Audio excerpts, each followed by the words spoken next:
Hi friends, easy veg రెసిపీస్కి తిరిగి స్వాగతం. ఇవాళ నేను మీకు చూపించబోయే మరో రెసిపీ సొరకాయ పెరుగు పచ్చడి. ఆనపకాయ అంటారు లేదా సొరకాయ అంటారు.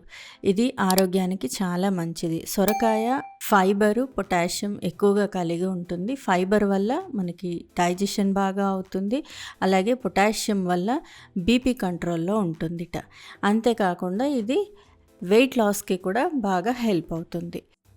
సొరకాయలో నీటి శాతం ఎక్కువగా ఉంటుంది. దానివల్ల శరీరాన్ని చల్లగా ఉంచడానికి కూడా బాగా ఉపయోగపడుతుంది.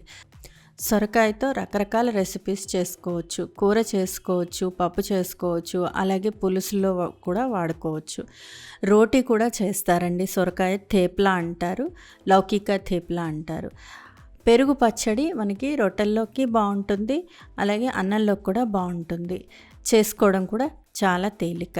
సొరకాయ పెరుగు పచ్చడి చేయడానికి సొరకాయని ముక్కలుగా కట్ చేసుకోవాలి. తొక్క తీసి ఈ మాత్రం సైజు ముక్కలు కట్ చేసుకుంటే సరిపోతాయి.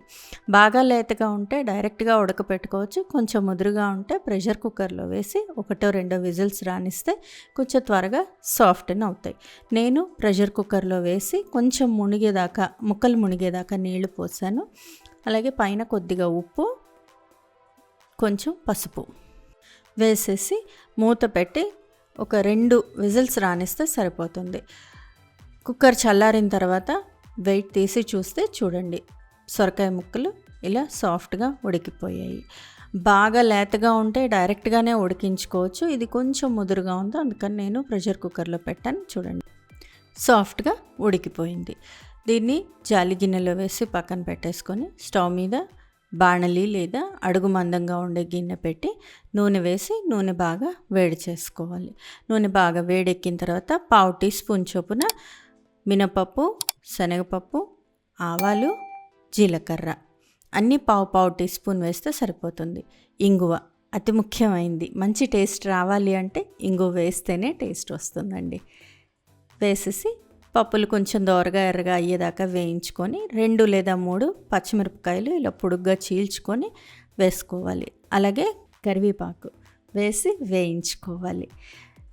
పచ్చిమిరపకాయలు కొద్దిగా వేగినట్టు అయిన తర్వాత మనం జల్లెడలో వేసి పెట్టుకున్న సొరకాయ ముక్కలు, ముందుగా ఉడికించి జల్లెడలో వేసాం కదా, ఆ సొరకాయ ముక్కలు కూడా వేసేసుకొని బాగా కలిపేసుకోవాలి. సొరకాయలో నీరు ఉంటుంది. ఉడికించిన తర్వాత ఎంత వడకట్టినా కూడా తడి ఉంటుంది. చూడండి, ఆ తడి కనిపిస్తుంది కదా, ఆ నీరు తడి ఆరిపోయేదాకా లో ఫ్లేమ్లో బాగా మగ్గించుకోవాలి.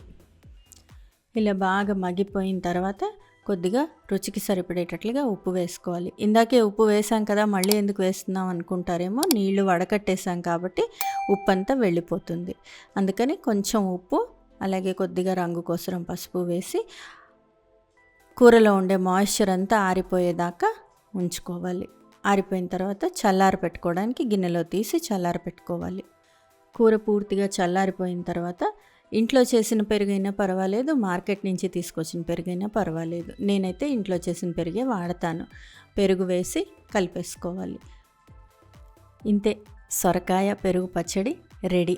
శుభ్రంగా పెరుగు వేసి కలిపేసిన తర్వాత అవసరం అనిపిస్తే మళ్ళీ ఇంకొంచెం పైన 2 స్పూన్లు వేసుకోవచ్చు. నాకు ఇక్కడ ఇంచుమించుగా 1 కప్పు పెరుగు పట్టింది. నేను స్పెసిఫిక్గా మెజర్ చేయలేదు, కానీ ఇంచుమించుగా కప్పు పెరుగు మాత్రం పట్టింది.